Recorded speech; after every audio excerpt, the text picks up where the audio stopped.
ਜੀ ਅੱਜ ਆਪਾਂ ਸਟਾਰਟ ਕਰਦੇ ਆਂ। ਅੱਜ ਸਫੀਅਰ ਦਾ ਲਾਸਟ ਲੈਕਚਰ ਆ ਤੇ ਅੱਜ 17 ਤਰੀਕ ਹੋ ਗਈ ਆ। 18 ਤੇ 19 ਨੂੰ ਆਪਾਂ ਸਿਲੰਡਰ ਕੰਪਲੀਟ ਕਰ ਦੇਣਾ। ਠੀਕ ਆ, ਅੱਜ 3 ਕੁਐਸਚਨ ਸਫੀਅਰ ਦੇ ਕਰਨੇ ਆ, ਬਸ ਇੰਨੇ ਕਿ ਮੇਰੇ ਅਕੋਰਡਿੰਗ ਸਫੀਸ਼ੀਐਂਟ ਆ, ਤੁਸੀਂ ਕਰ ਲਓਗੇ, ਬਾਕੀ ਆਪੇ ਹੋਣ ਲੱਗ ਜਾਂਦੇ ਆ ਆਪੇ। ਠੀਕ ਹੈ, ਜੇ ਪ੍ਰੋਬਲਮ ਹੋਈ ਮੈਨੂੰ ਦੱਸ ਦਿਓ। ਆਪਾਂ ਕੀ ਹੈ ਸਟੇਟਮੈਂਟ ਦੇਖੋ, prove that the locus of points whose powers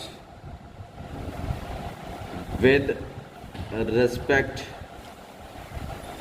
to two given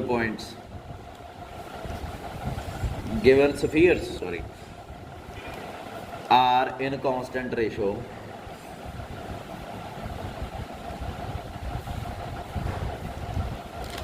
K एक पॉजिटिव नंबर आ ते जिहड़ा कदे भी 1 के बराबर नहीं हुंदा, is a sphere coaxial with the two given spheres। अच्छा हुण इहदे च की आ स्टेटमेंट पढ़ो, प्रूव दैट द लोकस की गल कीती आ, किहदे लोकस दी, पॉइंट्स दी, हुज किहड़े पॉइंट्स दी जिन्हां दी पावर की है with respect to two given sphere, जिहड़े पॉइंट्स दी power with respect to two given sphere ये की है कॉन्सटेंट रेशो च है। कहंदे उन्हां दा लोकस की हुंदा, is a again sphere with coaxial with to given sphere. पहला तो जिहड़ियां गिवन स्फीयर आपां नूं ओही नहीं पता, सो आपां मान लैंदे आ कि लेट टू गिवन स्फीयर्स, क्योंकि दित्तियां नहीं हुई आपां नूं आप ही मनणियां पैणियां। स्फीयर्स आर, कल ही मैं तुहानूं कहा सीगा स्फीयर्स आपां आह मन्निया करांगे, जिथे नहीं दित्तियां होईयां, जिथे कंप्लीट इक्वेशन स्फीयर दी नहीं कड्ढनी हुंदी, एक तां आपां UVW फाइंड आउट करने हुंदे आ, वो नहीं, जिथे कल्ला सीधा सीधा यही आ, मतलब कुछ प्रूफ करना, कुछ यह जिहा प्रूव करना, जिथे ये नहीं लिखदे ओह जिमें find the equation of sphere, उत्थे नहीं आपां यह मननी, उत्थे तो UVW एक्स जिहड़ी आपां मंनदे सीगे एक्स नाल U2UX 2VY 2WZ plus D वाली मननी आ उत्थे फाइंड द स्फीयर। पर जो इस तो इलावा कुछ होर आ गया, लोकस फलाना चीज़ां होर आ गई फाइंड तो इलावा, उदों आपां यही मन्निया करनी, क्योंकि ये सौखी हुंदी है। ये दो स्फीयर आ, ठीक है जी, तो टू गिवन स्फीयर्स, तो इत्थे एक चीज़ आ रहा जी, ये डी हुंदा, मैं अगे भी कहना चाहता सीगा, तुहानूं उदों दित्ता नहीं होया सी, आ पैरामीटर हुंदा, ये बदलदा रहिंदा हुंदा, आ सेम रह जांदा हुंदा डी, ठीक है, ये नहीं बदलदा हुंदा। इहदे च जिहड़ियां आपां दो स्फीयर मानते हुंदे आ, locus of point whose powers with respect to two given sphere are in constant ratio is a sphere coaxial with two sphere. ਇਹਦੇ 'ਚ ਜਦੋਂ ਵੀ ਦੋ ਸਫੀਅਰ ਮੰਨਿਆ ਕਰੋਗੇ, ਆਹ ਡੀ ਤੇ ਆਹ ਡੀ ਸੇਮ ਹੋਇਆ ਕਰੂਗਾ। ਐਕਚੁਅਲੀ ਨਾ ਉਹ ਜਿਹੜੀ ਮੈਂ ਉਦੋਂ ਵੀ ਤੁਹਾਨੂੰ ਦੱਸਣ ਲੱਗਾ ਸੀ, ਉਦੋਂ ਯੂ 'ਚ ਲਿਖੀ ਸੀਗੀ, ਉਹਦਾ ਮਤਲਬ ਹੁੰਦਾ ਜਿਹੜਾ ਐਕਸ ਦਾ ਕੋਐਫੀਸ਼ੀਐਂਟ ਹੁੰਦਾ ਨਾ, 2x ਦਾ ਕੋਐਫੀਸ਼ੀਐਂਟ ਕਹ ਲਓ, ਜਿਹੜਾ 2x ਦੇ ਨਾਲ ਪਿਆ ਹੁੰਦਾ, ਉਹ ਪੈਰਾਮੀਟਰ ਹੁੰਦਾ, ਮਤਲਬ ਉਹ ਬਦਲਦਾ ਰਹਿੰਦਾ। ਲੈਮਡਾ 1 ਦੀ ਜਗ੍ਹਾ 'ਤੇ ਲੈਮਡਾ 2 ਆ ਸਕਦਾ, ਪਰ ਆ ਨਹੀਂ ਬਦਲਦਾ ਡੀ, ਤੇ ਆਹ ਮੂਰਲਾ ਪੋਰਸ਼ਨ ਇਹਨਾਂ 'ਚ ਬਦਲਦਾ ਨਹੀਂ ਹੁੰਦਾ। ਜੇ ਤੀਜੀ ਮੰਨੂਗਾ, ਹੁਣ ਮੈਂ ਕੀ ਲਿਖੂੰਗਾ, ਆਹ ਤੇ ਆਹ ਤਾਂ ਸੇਮ ਹੀ ਰੱਖ ਲੂੰਗਾ, ਇੱਥੇ ਲੈਮਡਾ 3 ਲਿਖ ਲੂੰਗਾ, ਇਹ ਆਈ ਮੰਨੀ ਦੀਆਂ ਹੁੰਦੀਆਂ, ਠੀਕ ਹੈ। ਸੋ ਸਫੀਅਰਸ ਇੱਦਾਂ ਆਪਾਂ ਲਿਖੀਆਂ ਜਾ ਸਕਦੀਆਂ। ਉਸ ਤੋਂ ਬਾਅਦ ਇੱਕ ਹੋਰ ਚੀਜ਼ ਹੁੰਦੀ ਹੈ ਵੀ ਜਿਹੜਾ ਲੈਮਡਾ 1 ਸਕੁਅਰ ਆ ਉਹ ਡੀ ਤੋਂ ਵੱਡਾ ਹੁੰਦਾ। ਮੈਂ ਅੱਗੇ ਵੀ ਤੁਹਾਨੂੰ ਕਿਹਾ ਸੀਗਾ ਵੀ ਇਹ ਕੀ ਲੈਣਾ ਚਾਹੀਦਾ, ਲੈਮਡਾ 2 ਸਕੁਅਰ ਮਾਈਨਸ ਡੀ ਕੀ ਹੈ, ਇਹ ਵੀ ਪੋਜ਼ੀਟਿਵ ਆ, ਆ ਵੀ ਪੋਜ਼ੀਟਿਵ ਆ, ਭਾਵੇਂ ਇਹਨੂੰ ਆਈ ਲਿਖ ਲਓ ਮਾਈਨਸ ਡੀ ਗ੍ਰੇਟਰ ਦੈਨ 0, ਕਿਉਂਕਿ ਇਹ ਰੇਡੀਅਸ ਹੁੰਦਾ। ਸੋ ਰੇਡੀਅਸ ਆਪਾਂ ਨੂੰ ਪੋਜ਼ੀਟਿਵ ਮੰਨਣਾ ਪੈਂਦਾ ਹੁੰਦਾ, ਠੀਕ ਹੈ। ਜਿਹਦਾ ਲੋਕਸ ਪਤਾ ਕਰਨਾ, ਉਹ ਮੰਨ ਲਓ light P X1 Y1 Z1 be the point of locus। ਹੁਣ ਆਪਾਂ ਇਹ ਦੇਖਣਾ ਵੀ ਇਹ ਪੁਆਇੰਟ ਆ ਜਿਹੜਾ ਕਿਹੜੀ ਸਫੀਅਰ ਤੇ ਲਾਈ ਕਰਦਾ। ਉਹ ਕਹਿੰਦੇ ਜਿਹੜੀ ਵੀ ਸਫੀਅਰ ਤੇ ਲਾਈ ਕਰਦਾ, ਪਹਿਲਾਂ ਤਾਂ ਆਪਾਂ ਦੇਖੋ, ਕਹਿੰਦੇ ਵੀ ਇਹ ਸਫੀਅਰ ਤੇ ਲਾਈ ਕਰਦਾ, ਇਹ ਸ਼ੋਅ ਕਰੋ। ਆਹ ਦੇਖੋ, इज़ अ सफीयर, पहला तो इत्थों तक क्वेश्चन खत्म हो गया भी ये एक सफीयर ही होंगी है जिहदे ते वो लाई करता। ना देखो two are in constant, locus की है, locus of points whose are in constant ratio k is a sphere, पर लोकस आ जो सफीयर है। सो मैं ये शो करना भी ये पॉइंट एक सफीयर ते लाई करता। ਸੋ ਕਿਵੇਂ ਕਰੀਏ, ਪਹਿਲਾਂ ਤਾਂ ਪਾਵਰ ਕੀ ਹੈ, ਪਾਵਰ ਆਪਾਂ ਪਹਿਲਾਂ ਵੀ ਤੁਹਾਨੂੰ ਕਿਹਾ ਸੀਗਾ ਪਾਵਰ ਕੀ ਹੁੰਦੀ ਹੈ S11, ਮਤਲਬ ਇਹ ਪੁਆਇੰਟ ਨੂੰ ਜਾ ਕੇ ਇਹਦੇ 'ਚ ਭਰ ਦਿਓ, ਕੀ ਆ ਜਾਊਗਾ from given condition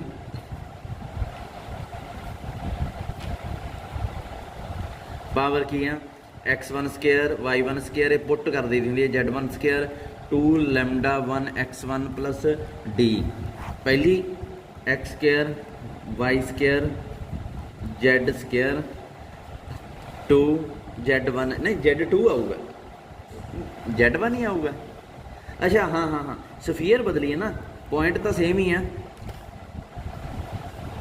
plus d, ਇਹ ਕੀ ਆ ਗਈ k ਰੇਸ਼ੋ 1 ਆਪਾਂ ਨੂੰ ਦਿੱਤੀ ਹੋਈ ਹੈ ਵੀ ਇਹ ਕਿਹੜੀ ਰੇਸ਼ੋ 'ਚ ਆ k 'ਚ, ਇਨ ਕੌਂਸਟੈਂਟ ਰੇਸ਼ੋ k, ਮਤਲਬ k ਨੂੰ ਆਪਾਂ k ਬਟਾ 1 ਵੀ ਲਿਖ ਸਕਦੇ ਹਾਂ ਨਾ, ਸੋ ਕੌਂਸਟੈਂਟ ਰੇਸ਼ੋ k ਨੂੰ k ਬਟਾ 1 ਲਿਖ ਲਿਆ। ਰਾਜੇ ਇੱਕ ਚੀਜ਼ ਜ਼ਰੂਰ ਦੇਖਿਓ ਇਹਦੇ 'ਚ ਵੀ ਇਹ ਬਾਅਦ ਦੀ ਗੱਲ ਆ ਵੀ ਆਹ ਜਿਹੜੀਆਂ ਦੋ ਸਫੀਰਾਂ ਮੰਨੀਆਂ ਸੀ ਨਾ ਆਪਾਂ, ਇਹ ਸਭ ਤੋਂ ਪਹਿਲਾਂ ਤਾਂ ਇੱਕ ਚੀਜ਼ ਆ, ਤੁਸੀਂ ਕਹੋਗੇ ਵੀ ਐਂ ਕਿਵੇਂ ਹੈ ਨਾ, ਇਹਦੇ 'ਚ ਡੀ ਆ ਗਿਆ ਇਹਦੇ 'ਚ ਵੀ ਡੀ ਆ ਗਿਆ, ਦੋ ਓਪਰੀਆਂ ਸਫੀਅਰ ਮੰਨੀਆਂ ਹੋਈਆਂ, ਕਿਸੇ ਵੀ ਸਫੀਅਰ ਨੂੰ ਇਸ ਫਾਰਮ 'ਚ ਆਪਾਂ ਲਿਖ ਸਕਦੇ ਹਾਂ, ਠੀਕ ਹੈ।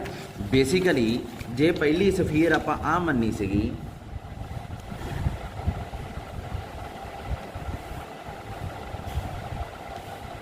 ਡੀ ਦੀ ਜਗ੍ਹਾ ਤੇ ਡੀ ਮੰਨਿਆ ਸੀ ਨਾ, D1 ਮੰਨ ਲਓ, ਚਲੋ ਡੀ ਲੈ ਲਓ, ਪਹਿਲੀ ਆਹ ਮੰਨੀ ਸੀ ਤੇ ਦੂਜੀ ਆਹ ਮੰਨੀ,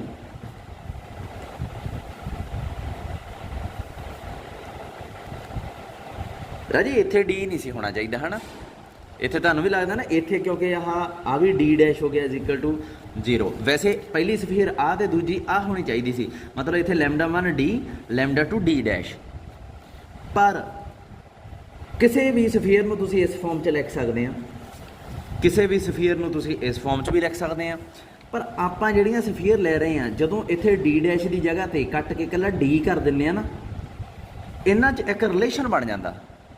ਜੇ ਤਾਂ ਇੱਥੇ ਡੀ ਡੈਸ਼ ਆ ਫਿਰ ਇਹਨਾਂ ਦੋਹਾਂ 'ਚ ਕੋਈ ਰਿਲੇਸ਼ਨ ਨਹੀਂ, ਦੋਵੇਂ ਅੱਡ ਅੱਡ ਸਫੀਅਰ ਆ, ਤੇ ਕਿਸੇ ਵੀ ਸਫੀਅਰ ਨੂੰ ਆਪਾਂ ਇਸ ਤਰੀਕੇ ਨਾਲ ਜਾਂ ਇਸ ਤਰੀਕੇ ਨਾਲ ਲਿਖ ਸਕਦੇ ਹਾਂ। ਪਰ ਜਦੋਂ ਇੱਥੇ ਡੀ ਡੈਸ਼ ਦੀ ਜਗ੍ਹਾ ਤੇ ਡੀ ਕਰਤਾ, ਇਹਨਾਂ 'ਚ ਰਿਲੇਸ਼ਨ ਬਣ ਜਾਂਦਾ ਜਦੋਂ ਇਹਨਾਂ ਦੋਹਾਂ ਨੂੰ ਇਕੁਅਲ ਕਰ ਦਿੰਦੇ ਆਪਾਂ। ਰਿਲੇਸ਼ਨ ਕੀ ਹੁੰਦਾ ਕਿ ਸਭ ਤੋਂ ਪਹਿਲਾ ਰਿਲੇਸ਼ਨ ਕੀ ਹੈ, ਇਹ ਦੋਵੇਂ ਕੋਐਕਸੀਅਲ ਬਣ ਜਾਂਦੀਆਂ, ਤੇ ਦੂਜਾ ਇਹਨਾਂ ਦਾ ਰੈਡੀਕਲ ਪਲੇਨ ਆ ਨਾ ਜਿਹੜਾ, ਉਹ ਕੀ ਬਣ ਜਾਂਦਾ x0, ਮਤਲਬ YZ ਪਲੇਨ, ਮਤਲਬ ਇਹ ਸਫੀਰਾਂ ਐਂ ਪਈਆਂ ਹੁੰਦੀਆਂ, ਆਹ YZ ਪਲੇਨ ਆ Z Y X, ਇਹ ਸਫੀਅਰ ਐਂ ਪਈ ਹੋਊਗੀ, ਇਹ ਸਫੀਅਰ ਐਂ ਪਈ ਹੋਊਗੀ ਹੈ ਨਾ, ਇੱਥੇ ਬਿਲਕੁਲ ਪਰਪੈਂਡੀਕੂਲਰ ਪੁਆਇੰਟ ਤੇ ਆ ਜਿਹੜਾ ਇਹ YZ ਪਲੇਨ ਪਾਇਆ ਹੋਊਗਾ, ਇਸੇ ਨੂੰ ਹੀ x = 0 ਪਲੇਨ ਕਹਿੰਦੇ ਹੁੰਦੇ ਆਪਾਂ, ਠੀਕ ਹੈ। ਸੋ ਜਦੋਂ d = d ਡੈਸ਼ ਆ ਜਾਂਦਾ, ਮੰਨ ਲਓ ਇੱਥੇ ਡੀ ਤੇ ਡੀ ਡੈਸ਼ ਦੋ ਚੀਜ਼ਾਂ, ਇਹ ਦੋ ਅੱਡ ਅੱਡ ਸਫੀਰਾਂ, ਦੋਨਾਂ ਦਾ ਇੱਕ ਦੂਜੇ ਨਾਲ ਕੋਈ ਲੈਣਾ ਦੇਣਾ ਨਹੀਂ, ਪਰ ਜਦੋਂ d = d ਡੈਸ਼ ਹੋ ਗਿਆ ਤਾਂ ਦੋ ਰਿਲੇਸ਼ਨ ਨਿਕਲੇ ਆਉਂਦੇ ਇਹਦੇ 'ਚ, ਇੱਕ ਤਾਂ ਇਹ ਕੋਐਕਸੀਅਲ ਹੋ ਜਾਂਦੀਆਂ, ਦੂਸਰਾ ਇਹਨਾਂ ਦਾ ਰੈਡੀਕਲ ਪਲੇਨ x = 0 ਹੋ ਜਾਂਦਾ, ਅਦਰਵਾਈਜ਼ ਨਹੀਂ ਹੁੰਦਾ x = 0 ਰੈਡੀਕਲ ਪਲੇਨ। ਸੋ ਇੱਥੇ ਜਿਹੜਾ ਕੁਐਸਚਨ ਲਿਆ, ਖਾਸ ਤੌਰ ਤੇ ਜਦੋਂ ਕੁਐਸਚਨ 'ਚ ਲਿਖਿਆ ਹੋਵੇ ਨਾ ਕੋਐਕਸੀਅਲ, ਸੋ ਇੱਥੇ ਜਿਹੜਾ ਕੁਐਸਚਨ ਮੈਨੂੰ ਉਹਨਾਂ ਨੇ ਦਿੱਤਾ ਹੋਇਆ, ਇੱਥੇ ਇਹਨਾਂ ਨੂੰ ਥੋੜ੍ਹਾ ਜਿਹਾ ਬਦਲਣਾ ਚਾਹੀਦਾ ਸੀ, ਇਹਨਾਂ ਨੂੰ ਲਿਖਣਾ ਚਾਹੀਦਾ prove that the locus of point whose powers with respect to 2 given coaxial spheres ਲਿਖਣਾ ਚਾਹੀਦਾ ਸੀ ਇੱਥੇ, ਕੋਐਕਸੀਅਲ ਸਫੀਅਰ। ਸੋ ਐਗਜ਼ਾਮਪਲ 'ਚ ਇਹਨਾਂ ਨੇ ਇਹ ਤੋਂ ਬਾਅਦ ਆਹ ਸੋਲਿਊਸ਼ਨ ਸ਼ੁਰੂ ਕਰਤਾ, ਸੋ ਪਿੱਛੇ ਹੀ ਮੈਂ ਕਰਤਾ ਵੀ ਚਲੋ ਸੌਖਾ ਹੀ ਹੋਣਾ, ਪਰ ਬਾਅਦ 'ਚ ਮੈਂ ਆਬਜ਼ਰਵ ਕੀਤਾ ਇਹ ਚੀਜ਼ ਕਿ ਇੱਥੇ ਡੀ ਤੇ ਡੀ ਬਰਾਬਰ ਨਹੀਂ ਹੋਣੇ ਚਾਹੀਦੇ ਸੀ, ਪਰ ਜੇ ਇੱਥੇ ਕੋਐਕਸੀਅਲ ਲਿਖਿਆ ਹੋਇਆ ਫਿਰ ਇਹ ਬਰਾਬਰ ਹੀ ਹੋਣਗੇ, ਕਿਉਂਕਿ ਅਦਰਵਾਈਜ਼ ਇਹਨਾਂ ਨੇ ਕੋਐਕਸੀਅਲ ਬਣਨਾ ਹੀ ਨਹੀਂ, ਇਹਨਾਂ ਦਾ ਰੈਡੀਕਲ ਪਲੇਨ ਸੇਮ ਆਉਣਾ ਹੀ ਨਹੀਂ। ਕੋਐਕਸੀਅਲ ਫੈਮਿਲੀ ਨੂੰ ਹੀ ਐਂ ਲਿਖਿਆ ਜਾਂਦਾ, ਤੇ ਇਹਨਾਂ ਦਾ ਰੈਡੀਕਲ ਪਲੇਨ ਕਿਹੜਾ ਹੁੰਦਾ x = 0 ਰੈਡੀਕਲ ਪਲੇਨ ਹੁੰਦਾ। ਸੋ ਇੱਥੇ ਕੁਐਸਚਨ 'ਚ ਥੋੜ੍ਹੀ ਜਿਹੀ ਮਿਸਟੇਕ ਆ, ਇਹਨਾਂ ਨੂੰ 2 ਗਿਵਨ ਕੋਐਕਸੀਅਲ ਸਫੀਅਰ ਲਿਖਣਾ ਚਾਹੀਦਾ ਸੀ, ਹੈ ਨਾ, ਥੋੜ੍ਹਾ ਜਿਹਾ ਮੈਨੂੰ ਲੱਗਿਆ ਔੜ। ਚਲੋ ਪੇਪਰ 'ਚ ਜੇ ਆ ਗਿਆ ਤੁਸੀਂ ਰੇਸ਼ੋ ਵਾਲਾ ਰਿਜ਼ਲਟ ਮੰਨ ਕੇ ਐਂ ਕਰ ਦੇਣਾ, ਠੀਕ ਆ। ਦੋਵਾਂ 'ਚ ਕੋਈ ਰਿਸ਼ਤਾ ਵੀ ਤਾਂ ਹੋਵੇ ਨਾ, ਦੋ ਸਫੀਅਰਸ 'ਚ ਕੋਈ ਰਿਲੇਸ਼ਨ ਵੀ ਤਾਂ ਹੋਵੇ।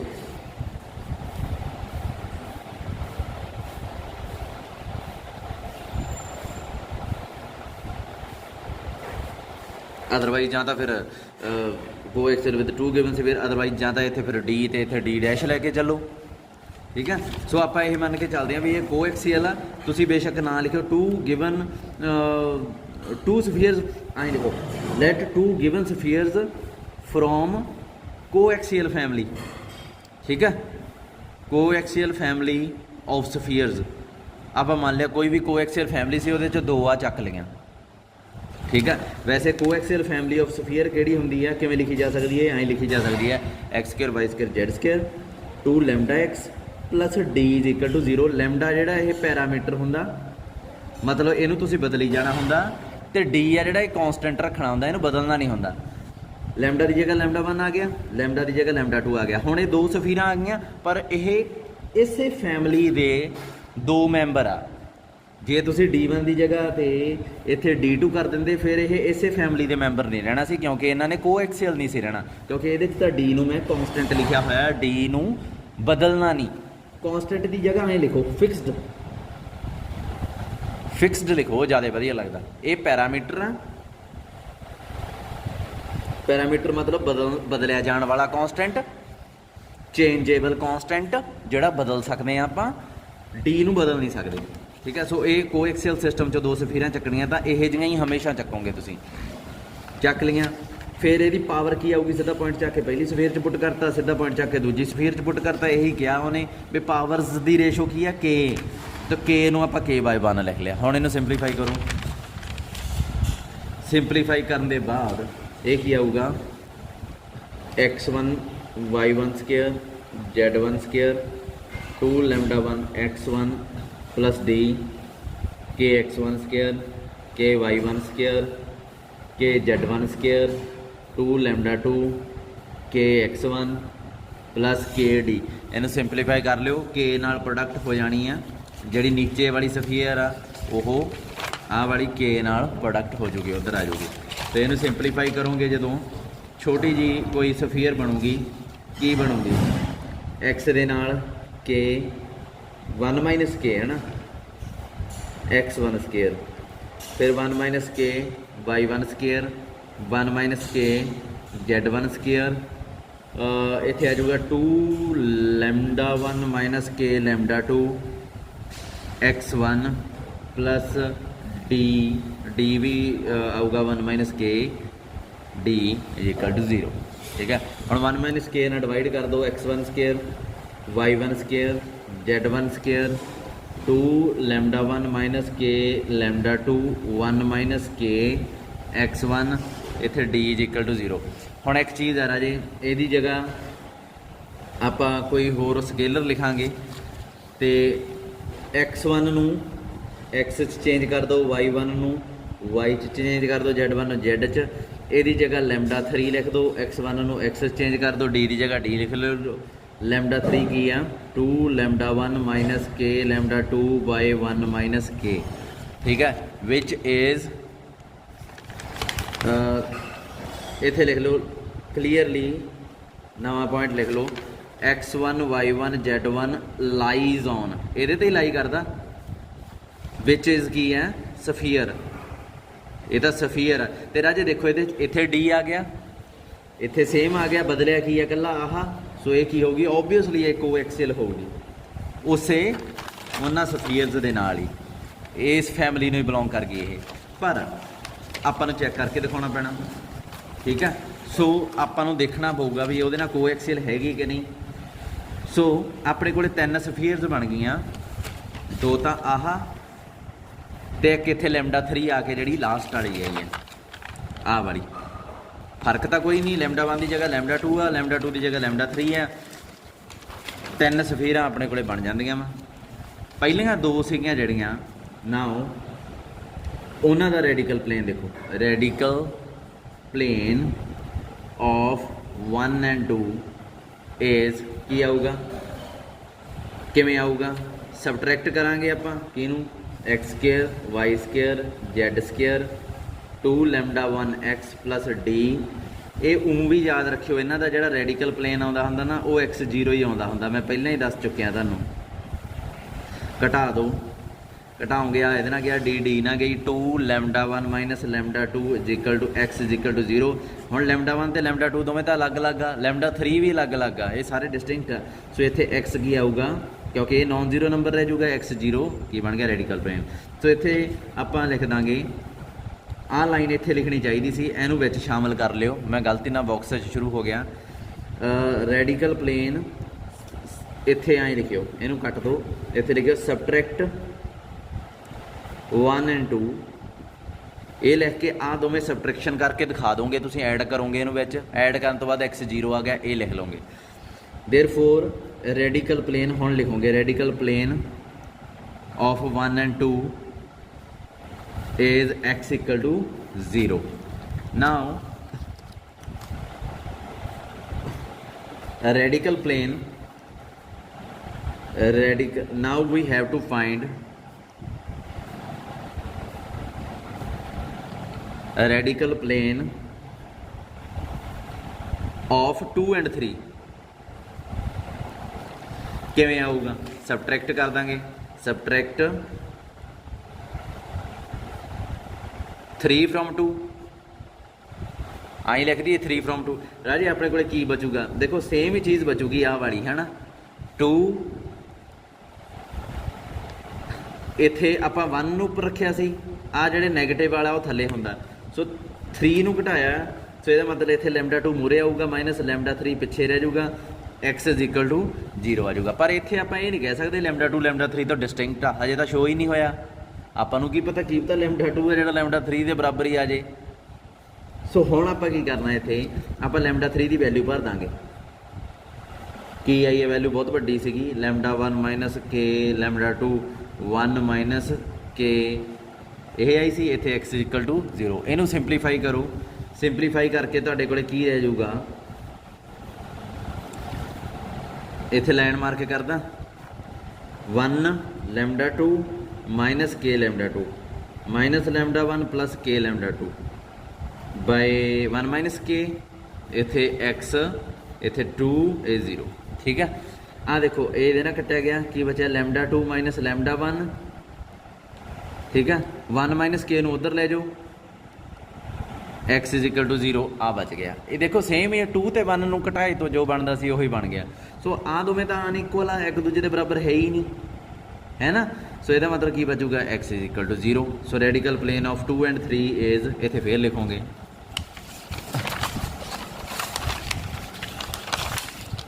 Radical plane of 2 and 3 is x 0, ਫੇਰ ਆ ਗਿਆ। ਠੀਕ ਹੈ, ਤੇ ਹੁਣ ਅੱਗੇ ਵੀ ਇੱਕ ਹੋਰ ਵੀ ਰਹਿ ਗਿਆ ਆਪਣੇ ਕੋਲੇ 3 and 1। ਸਿਮਿਲਰਲੀ ਹੁਣ ਮੈਂ ਤੁਹਾਡੇ ਤੇ ਛੱਡਣ ਲੱਗਾ, ਸਿਮਿਲਰਲੀ ਰੈਡੀਕਲ ਪਲੇਨ ਇਹ ਤੁਸੀਂ ਕਰਨਾ ਆਫ 3 and 1 ਇਜ਼ ਆਲਸੋ ਕੀ ਆਊਗਾ? x 0। ਸੋ ਸਾਰੀਆਂ ਦੇ ਰੈਡੀਕਲ ਪਲੇਨ ਸੇਮ ਹੋ ਗਿਆ। ਦੇਅਰਫੋਰ 1 ਪਹਿਲੀ ਸਫੀਅਰ, ਦੂਜੀ ਸਫੀਅਰ ਤੇ ਤੀਜੀ ਸਫੀਅਰ ਕੀ ਆ? ਆਰ ਕੋਐਕਸੀਅਲ। ਠੀਕ ਹੈ, ਬਸ ਆਪਾਂ ਇਹ ਲਿਖਾਂਗੇ ਇਟ ਇਜ਼ ਕਲੀਅਰ ਦੈਟ, ਇੱਥੇ ਲਿਖਾਂਗੇ radical plane of 1 2 3 are same, radical plane same ਆ। ਸੋ ਇਹ ਸੇਮ ਹੀ ਆਪਣੇ ਕੋਲੇ ਸਫੀਅਰਸ ਆ ਗਈਆਂ, ਸੌਰੀ ਕੋਐਕਸਲ ਹੋ ਗਈਆਂ। ਨਾ ਜੇ ਦੇਖਿਆ ਜਾਵੇ ਰੈਡੀਕਲ ਪਲੇਨ ਇੱਥੇ ਹੁੰਦਾ, ਇਹ ਦੋ ਸਫੀਅਰ ਆ, ਇਹਨਾਂ ਦੇ ਸੈਂਟਰਸ ਨੂੰ ਮਿਲਾ ਕੇ ਇੱਥੇ ਇਹ ਪਰਪੈਂਡੀਕੂਲਰ ਖੜਾ ਹੁੰਦਾ ਇੱਥੇ ਇਸ ਤਰੀਕੇ ਨਾਲ, ਹੈ ਨਾ। ਤੇ ਜੇ ਇਹਨਾਂ ਲਾਈਨਾਂ ਨੂੰ ਹੋਰ ਐਕਸਟੈਂਡ ਕਰੀ ਜਾਈਏ, ਕਿਉਂਕਿ ਇਹਨਾਂ ਦਾ ਜਿਹੜਾ ਸੈਂਟਰ ਨੂੰ ਜੁਆਇਨ ਕਰਨ ਵਾਲੀ ਲਾਈਨ ਆ ਉੱਤੇ ਪਰਪੈਂਡੀਕੂਲਰ ਖੜਾ ਹੁੰਦਾ। ਜਿਵੇਂ ਆਹ ਸਫੀਅਰ ਆ ਕੋਈ, ਉਹਨਾਂ ਦੇ ਸੈਂਟਰ ਨੂੰ ਜਦੋਂ ਮਿਲਾਉਂਗੇ ਆਹ ਲਾਈਨ ਬਣੂਗੀ ਵੱਡੀ, ਇਹਦੇ ਤੇ ਵੀ ਇਹੀ ਪਰਪੈਂਡੀਕੂਲਰ ਹੋਊਗਾ। ਜੋ ਇਹਦਾ ਤੇ ਇਹਦਾ ਰੈਡੀਕਲ ਪਲੇਨ ਸੇਮ ਹੋ ਗਿਆ। ਸੋ ਇਹ ਸਾਰੀਆਂ ਸਫੀਅਰ ਕੋਐਕਸੀਅਲ ਹੋ ਗਈਆਂ। ਕਈ ਵਾਰੀ ਐਂ ਵੀ ਹੁੰਦਾ ਬਈ ਇਹਦੇ ਵਿੱਚ ਹੀ ਨਿੱਕੀਆਂ ਨਿੱਕੀਆਂ ਬਣੀ ਜਾਂਦੀਆਂ ਸਫੀਅਰਸ, ਇਹਦੇ ਵਿੱਚ ਹੋਰ ਨਿੱਕੀ ਬਣ ਗਈ, ਇਹਨਾਂ ਦੇ ਸੈਂਟਰ ਨੂੰ ਜੁਆਇਨ ਕਰਦੇ ਆ ਫਿਰ ਉਹੀ ਪਲੇਨ ਆਈ ਜਾਂਦਾ। ਠੀਕ ਹੈ, ਸੋ ਇਹ ਕੋਐਕਸੀਅਲ ਫੈਮਿਲੀ ਇਹੋ ਜਿਹੀ ਕੋਈ ਹੁੰਦੀ ਆ। ਚਲੋ ਅੱਗੇ ਚੱਲਦੇ ਹਾਂ, ਹੋਰ ਕੋਈ ਕੁਐਸਚਨ ਦੇਖੀਏ। ਲਿਮਿਟਿੰਗ ਪੁਆਇੰਟ ਵਾਲਾ ਇੱਕ ਆਖਰੀ ਕੁਐਸਚਨ ਮੈਂ ਕਰਾਉਣ ਲੱਗਾ। ਆਪਣਾ ਸਫੀਅਰ ਦਾ ਟੌਪਿਕ ਇਸ ਤੋਂ ਬਾਅਦ ਮੁੱਕ ਗਿਆ ਸਮਝਿਓ। ਠੀਕ ਹੈ, ਲਿਮਿਟਿੰਗ ਪੁਆਇੰਟ ਕਿਵੇਂ ਲੱਭੀ ਦੇ ਆ, ਤੁਸੀਂ ਸਰਕਲ 'ਚ ਚੰਗੀ ਤਰ੍ਹਾਂ ਕੀਤੇ ਹੋਏ ਆ। ਸੋ ਮੈਨੂੰ ਇਹਦੇ 'ਤੇ ਜ਼ਿਆਦਾ ਸਿਰ ਖਪਾਈ ਵੀ ਨਹੀਂ ਕਰਨ ਦੀ ਲੋੜ ਪੈਣੀ, ਕਿਉਂਕਿ ਤੁਹਾਨੂੰ ਉਹੀ ਸਮਝ ਲੱਗ ਜਾਣੀ ਇਹ। ਫਾਈਂਡ ਲਿਮਿਟਿੰਗ ਪੁਆਇੰਟ ਤੇ ਕੋਐਕਸੀਅਲ ਫੈਮਿਲੀ ਦੇ ਹੀ ਲੱਭੇ ਜਾਂਦੇ ਹੁੰਦੇ ਆ। Find the limiting points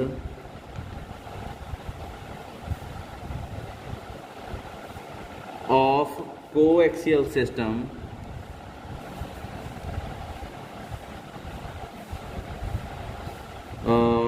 coaxial system of two spheres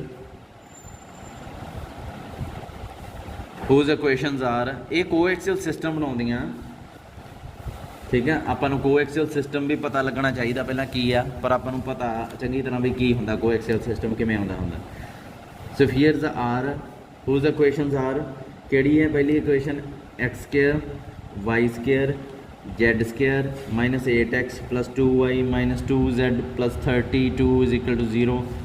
ਉਸ ਤੋਂ ਬਾਅਦ x square y square z square minus 7x plus z plus 23 is equal to 0। ਇਹ ਆ ਗਿਆ 1, ਇਹ ਆ ਗਿਆ 2। ਸੋ ਦੋ ਸਫੀਅਰਸ ਦਿੱਤੀਆਂ ਹੋਈਆਂ। ਆਪਾਂ ਇਹਦਾ ਕੋਐਕਸੀਅਲ ਸਿਸਟਮ ਲੱਭਣਾ ਦੋਵਾਂ ਸਫੀਅਰਸ ਦਾ, ਫਿਰ ਉਸ ਤੋਂ ਬਾਅਦ ਉਹਨਾਂ ਦੇ ਲਿਮਿਟਿੰਗ ਪੁਆਇੰਟ ਲੱਭਣੇ ਆ। ਸੋ ਕੋਐਕਸੀਅਲ ਸਿਸਟਮ ਲੱਭਣ ਦੇ ਕਈ ਤਰੀਕੇ ਹੁੰਦੇ ਆ। ਸੋ ਇੱਥੇ ਕੀ ਆ ਜਾਊਗਾ the equation of spheres, the equation of spheres are S1 ਮੰਨ ਲਿਆ ਪਹਿਲੀ ਨੂੰ,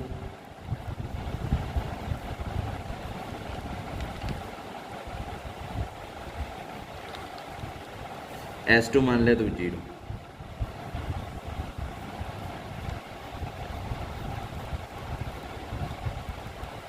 ਠੀਕ ਹੈ। ਇਹਨੂੰ 1 ਮੰਨ ਲਿਆ, ਇਹਨੂੰ 2 ਮੰਨ ਲਿਆ। ਕੋਐਕਸੀਅਲ ਸਿਸਟਮ ਲਿਖਣ ਦੇ ਕਈ ਤਰੀਕੇ ਹੁੰਦੇ ਆ, ਮੈਂ ਅੱਗੇ ਵੀ ਤੁਹਾਨੂੰ ਦੱਸ ਚੁੱਕਿਆ। ਤੁਸੀਂ ਇਹਨਾਂ ਦੋਹਾਂ ਦਾ ਜਿਹੜਾ ਕੋਐਕਸੀਅਲ ਫੈਮਿਲੀ ਆ ਉਹਨੂੰ ਐਂ ਵੀ ਲਿਖ ਸਕਦੇ ਹੋ, ਠੀਕ ਹੈ। ਤੁਸੀਂ ਇਹਨੂੰ ਐਂ ਵੀ ਲਿਖ ਸਕਦੇ ਹੋ, ਪਰ ਹਮੇਸ਼ਾ ਹੀ ਇਹਨੂੰ ਪ੍ਰੈਫਰੈਂਸ ਦਿਓਗੇ ਤੁਸੀਂ ਦੂਜੀ ਨੂੰ, ਕਿਉਂਕਿ ਇਹ ਬਹੁਤ ਸੌਖੀ ਹੁੰਦੀ ਆ, ਇਹਨੂੰ ਸਿੰਪਲੀਫਾਈ ਨਹੀਂ ਕਰਨਾ ਪੈਂਦਾ।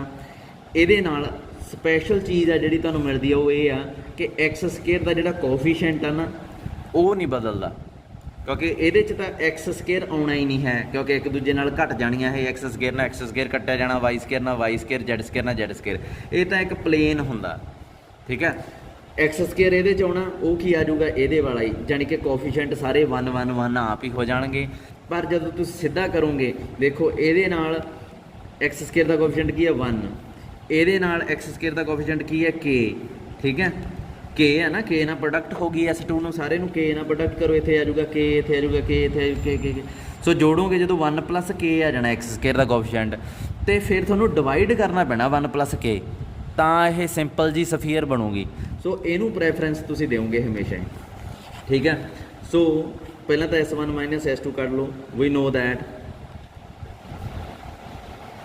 we know that radical plane of S1 0 and S2 0 is ਕੀ ਹੁੰਦਾ S1 - S2 is equal to 0। that is ਦੋਵਾਂ ਨੂੰ ਘਟਾ ਦਿਓ, ਕੀ ਆ ਜਾਊਗਾ ਇਹ ਸਿੰਪਲੀਫਾਈ ਤੁਸੀਂ ਆਪੇ ਕਰ ਲੈਣਾ। ਇਹ ਆ ਜਾਊਗਾ x - 2y 3z - 9 is equal to 0। ਇਹਦਾ ਨਾਮ ਪਾਤਾ ਮੈਂ 3। ਆਹ ਪਲੇਨ ਆ ਗਿਆ, ਇਹਨੂੰ ਬੇਸ਼ੱਕ ਤੁਸੀਂ P ਵੀ ਲਿਖ ਲਿਓ, ਠੀਕ ਹੈ। ਸੋ ਕੋਐਕਸੀਅਲ ਸਿਸਟਮ ਕੀ ਆਊਗਾ, the equation of any sphere, ਕੋਈ ਵੀ ਸਫੀਅਰ ਆ ਜਿਹੜੀ ਕੋਐਕਸੀਅਲ ਸਿਸਟਮ ਦੀ, of coaxial system, axial system is ਕੀ ਹੋਊਗੀ S1 + ਲੈਮਡਾ, ਉਹੀ ਪਲੇਨ ਜਿਹੜਾ ਤੁਸੀਂ ਲੱਭਿਆ। ਇਹਨੂੰ ਤੁਸੀਂ ਐਂ ਵੀ ਲਿਖ ਸਕਦੇ ਸੀ, ਇਹਨੂੰ ਤੁਸੀਂ ਐਂ ਵੀ ਲਿਖ ਸਕਦੇ ਸੀ, k ਲਿਖ ਲਓ, ਭਾਵੇਂ L ਲਿਖ ਲਓ, ਲੈਮਡਾ ਲਿਖ ਲਓ, ਮੈਂ ਲੈਮਡਾ ਲਿਖ ਲਿਆ, ਠੀਕ ਹੈ। ਕੀ ਆਊਗਾ ਇਹ, ਪਹਿਲਾਂ ਤਾਂ S1 ਸਫੀਅਰ ਪੂਰੀ,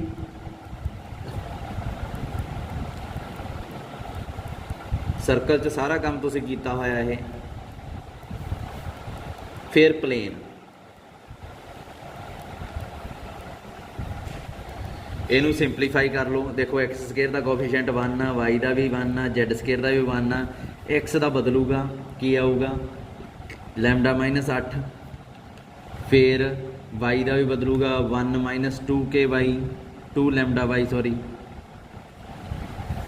ਫਿਰ ਜ਼ੈਡ ਦਾ ਵੀ ਬਦਲੂਗਾ 3k - 2 ਜ਼ੈਡ, ਅਤੇ ਲਾਸਟ ਵਾਲਾ ਵੀ ਬਦਲੂਗਾ 32 - 9k = 0। ਆਹ ਤੁਹਾਡੀ ਸਫੀਅਰ ਆ ਗਈ। ਹੁਣ ਲਿਮਿਟਿੰਗ ਪੁਆਇੰਟ ਕੀ ਹੁੰਦੇ ਆ, ਸਰਕਲ ਦੇ ਕੇਸ 'ਚ ਕੀ ਹੁੰਦੇ ਆ, ਉਹ ਸਰਕਲ ਜਿਨ੍ਹਾਂ ਦਾ ਆਏ ਇਹ ਨਾ ਛੋਟੇ ਹੀ ਹੋਈ ਜਾਂਦੇ ਹੁੰਦੇ ਆ,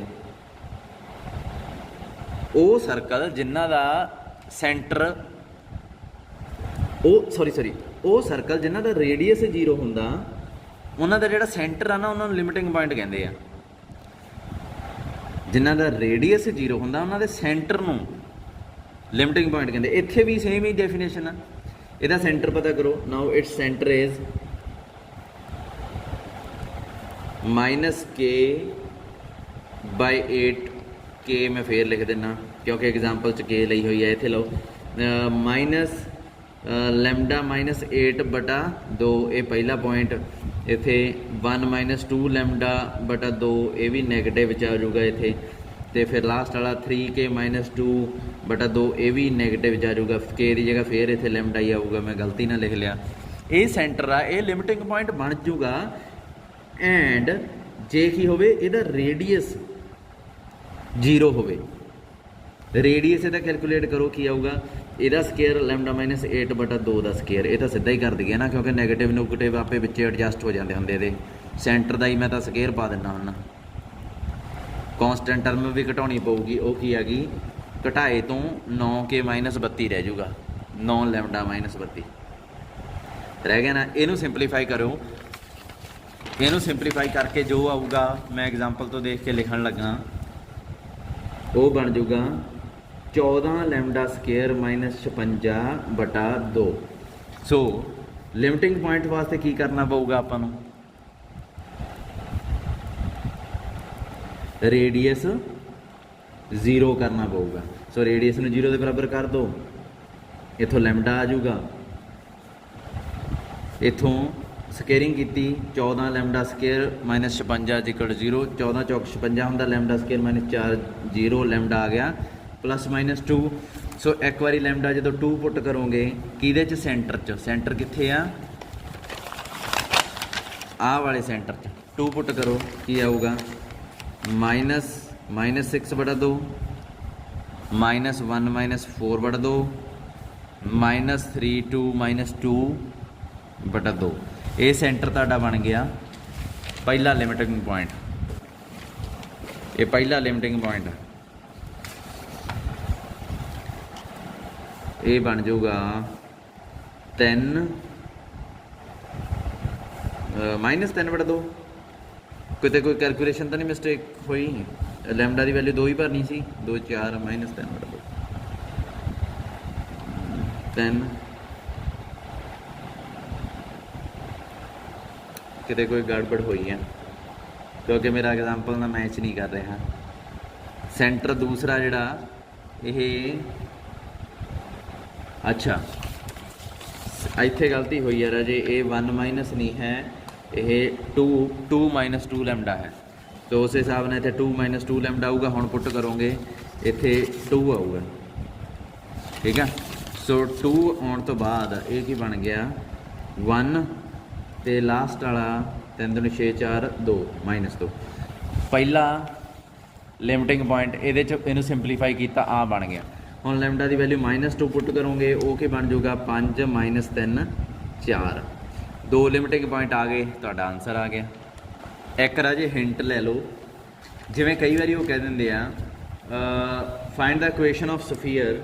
हिंट ही है find the equation of sphere which belongs to, question ही है belong to coaxial system whose limiting point are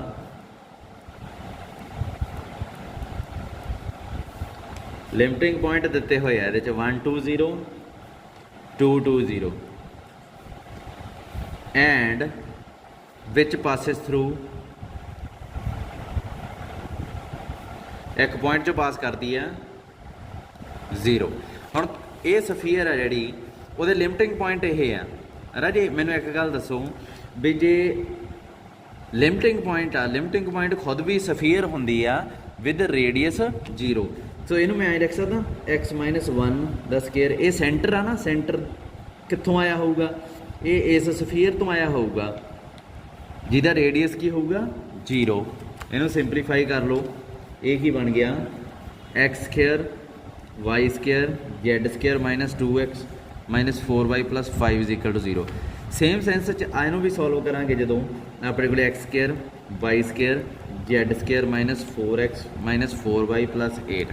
सो ये दो सफीयर अपने को दित्तियां हुई असल च, ना कि इकल्ले लिमिटिंग पॉइंट। इन्हां नूं जदों इन्हां दा जो रेडियस 0 सो सेंटर इन्हां दा जिहड़ा लिमिटिंग पॉइंट आपां नूं दे रहा, सो ये वो सफीयर्स आ जिहड़ियां लिमिटिंग पॉइंट दिंदियां, पर है तां ये कोएक्सीयल फैमिली नूं बिलोंग करदियां। लिमिटिंग पॉइंट है जिहड़ी आउंदे तां कोएक्सीयल फैमिली दियां सफीयर चों ही आ, सो ये कोएक्सीयल आ। सो ये पूरा कोएक्सीयल सिस्टम बना सकदियां ये वाला जिहड़ा दिता होया, पर किवें बनाउणगीਆਂ? AS1 मान लो, AS2 मान लो, S1 लैके इत्थे lambda S1 minus S2 equal to 0, ये कोएक्सीयल सिस्टम बन जाऊगा। ये तो बहुत सारिया सफीयर बन जांदियां, क्योंकि लैम्डा की वैल्यू बदली जाओगे, नवीं सफीयर बदलोगे, नवीं सफीयर बदलोगे, नवीं सफीयर आपां नूं किहड़ी चाहिदी है जिहड़ी इस पॉइंट चों पास करे। सो आपां ये पॉइंट इहदे च पुट करके लैम्डा की एक पर्टिकुलर वैल्यू लभ लांगे, वो आऊगी -13/3। ठीक है, चक के इत्थे पुट कर दो, अपनी वो सफीयर आ जाऊगी जिहड़ी इस कोएक्सीयल सिस्टम नूं बिलोंग करदी है, जिहदे लिमिटिंग पॉइंट आह ते जिहड़ी इस पॉइंट चों पास करदी है। ये कोएक्सीयल सिस्टम जिहड़ा लिमिटिंग पॉइंट जिहदे आह वो आपां लभे किवें आ सफीयर लभ के जिहड़ियां कोएक्सीयल सिस्टम दे लिमिटिंग पॉइंट दिंदियां सीगीआं। सो उन्हां सफीयर तो कोएक्सीयल सिस्टम लभ्या, बहुत सारियां सफीयर आ गईयां। आपां नूं किहड़ी चाहीदी सी जिन्हां जिहड़ी इस चों पास करे, इस चों पास करा के लैम्डा की वैल्यू लभती। सो अपना क्वेश्चन हो गया। ठीक है, सो मेरे वालों राजे तुहाडी सफीयर पूरी आ। जे कोई भी तुहानूं लगदा किते कोई प्रॉब्लम लगदी है, मैनूं WhatsApp ते पुछी चलो, मैं तुहानूं दसी जाऊँगा। ठीक है, कोई गल नहीं, तुसीं पेपरां तक कोई भी प्रॉब्लम पुछ सकदे हो। ठीक है, पेपर आउण तक राजे कोई भी प्रॉब्लम पुछ सकदे हो। चलो।